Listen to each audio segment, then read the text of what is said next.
আপনারা নিশ্চয়ই শুনেছেন উনি বিট করে বলেছেন ওরা 7 জন কারা।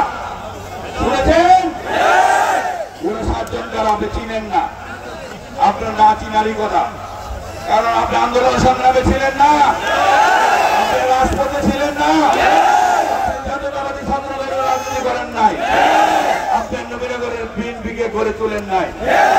জনাব তকদির হোসেন মোহাম্মদ জসিম ঢাকা বিশ্ববিদ্যালয়ের সোনালী ফসল 1996 সালে ধানের শীষের মনোনয়ন পেয়েছিল। জনাব তকদির হোসেন মোহাম্মদ জসিমকে আপনি চিনেন না। 90 আসনে 89 আসনের সমাজসভা সম্পাদক, 90 আসনের সুচিশন হল ছাত্র সংসদের টিএস, সর্বোপরি কেন্দ্রীয় কমিটি সহ সাংগঠনিক সম্পাদক, নির্বাহী কমিটি, যে যার সারাটা জীবন ছাত্র রাজনীতি করতে করতে আন্দোলন সংগ্রামে জীবনকে বিলিয়ে দিয়েছেন, জনাব সালাউদ্দিন ভূঁইয়া শিশিরকে চিনেন না।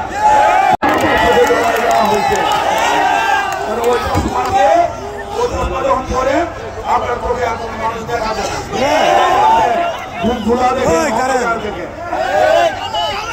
আপনি কে মামুনকে চিনেন না, যে প্রতি মাসে এই দলের জন্য লক্ষ লক্ষ টাকা ব্যয় করে প্রত্যেক 21টা ইউনিয়নে জাতীয়তাবাদী কৃষক দলকে একটি আদর্শ সংগঠন হিসেবে প্রতিষ্ঠিত করেছে, আন্দোলন সংগ্রামে নেতৃত্ব দিয়েছে। ব্রাহ্মণবাড়িয়ার প্রত্যেকটি মানুষ মাঠে বসে গেলে যার এখানে আপ্যায়িত হয় সেই মানুষকে আপনি চিনেন না।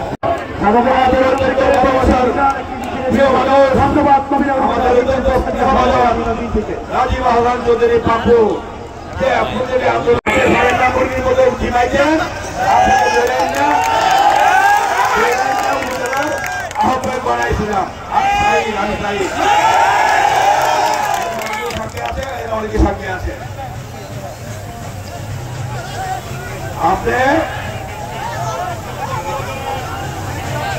নাজমুল করিমকে আপনি চিনেন না। কেন চিনেন না?